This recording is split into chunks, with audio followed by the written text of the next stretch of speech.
আসসালামু আলাইকুম, সবাই স্বাগত মিঞ্জি কিচেনে। আজকে আমি আপনাদের সঙ্গে শেয়ার করব ডিম এবং পাউরুটি দিয়ে একটি অসাধারণ নাস্তার রেসিপি। আপনারা বাচ্চাদের টিফিনে বা সকালের জলখাবারে খুব সহজে এই রেসিপি বানিয়ে নিতে পারেন।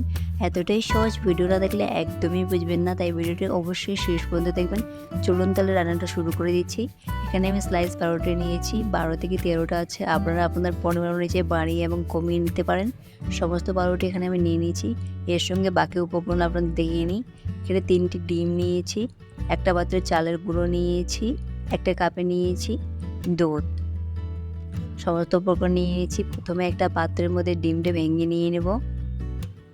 সমস্ত ডিম আমি এখানে ভেঙে নিয়ে নিয়েছি। এর মধ্যে দিয়ে দিব 1 চামচ মতো চালের গুঁড়ো, দিয়ে দিব 1 চামচ মতো চিনির পরিমাণটা আপনারা কমিয়ে নিতে পারেন। দিয়ে দিব 2 চামচ দুধ। সমস্ত উপকরণ ভালোভাবে মিশিয়ে নিতে হবে।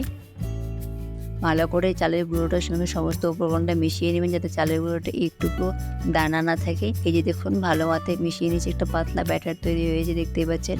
কন্টিনিউ নেড়ে ভালো মতো হাতের সময় নিয়ে মিশিয়ে নিয়ে নেবেন।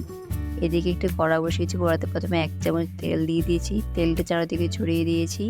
এবার একটা পাউরুটির টুকরো নিয়েছি, নিয়ে ভালো মতো ডিমের মধ্যে ডুবিয়ে নিয়ে নেব। নিয়ে কড়াতে দিয়ে দিলাম। এটা খুবই লো থেকে মিডিয়াম আছে আপনাকে ভেজে নিতে হবে, নাহলে পাউরুটি পুড়ে যাবে। এবং খুবই অল্প তেলে এই পাউরুটিটা আপনাকে ভেজে নিতে হবে। এই যে দেখুন, উল্টে দিয়ে দিচ্ছি। উল্টে দিয়ে একটু হালকা করে চারিদিকে আর একটু তেল দিয়ে দেবো, যাতে লেজ থেকে লেগে না পড়ে যায়। এভাবে উল্টে পাল্টে লাল করে ভেজে নিয়ে নেব। একটু লাল লাল করে ভেজে নিয়ে নেবেন। এভাবে উল্টে দিয়ে চামচের মাধ্যমে চেপে চেপে ভেজে নিয়ে নেব। এই যে একটা হচ্ছে তুলে নিয়েছি, আবারও কড়াতে তেল দিয়ে দিলাম। তেলটা চারিদিকে ছড়িয়ে দিয়ে দেবো। সেই ডিমের ব্যাটারে ডুবিয়ে পাউরুটিটা দিয়ে দিলাম। লো মিডিয়াম আঁচটা রাখবেন। সে ছাড়ার উপরে চামচ দিয়ে চেপে চেপে উল্টে দিয়ে দেবো। উল্টে এইভাবে একই প্রসেসে ভেজে নিয়ে নেব। আবারও দেখুন, একটু তেল দিয়ে দিচ্ছি চারদিক থেকে, যাতে নিচ থেকে লেগে না পড়ে যায়। তেলের পরিমাণটা খুবই সামান্য দিতে হবে এই রেসিপিতে, তাহলে দেখবেন খুব অসাধারণ। এবং আপনাদের যারা অনেকেরই গ্যাসের প্রবলেম থেকে, তারা এই রেসিপি খেয়ে দেখবেন একদমই কোনো সমস্যা হবে না। এবং বাচ্চারাও ভীষণভাবে পছন্দ করবে এই রেসিপি। এই যে দেখুন, লাল লাল করে ভেজে তুলে দিলাম। একই প্রসেসে আবার ডিমের মধ্যে ডুবিয়ে দেখুন ভেজে নিয়ে নিচ্ছি। খুব অল্প সময়ে এই রেসিপি আপনারা বানাতে পারেন।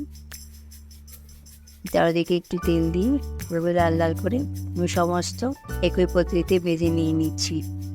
আপনারা অবশ্যই বাড়িতে একবার এই রেসিপি ট্রাই করে দেখবেন, আপনাদের ভীষণ পছন্দ লাগবে এই রেসিপি।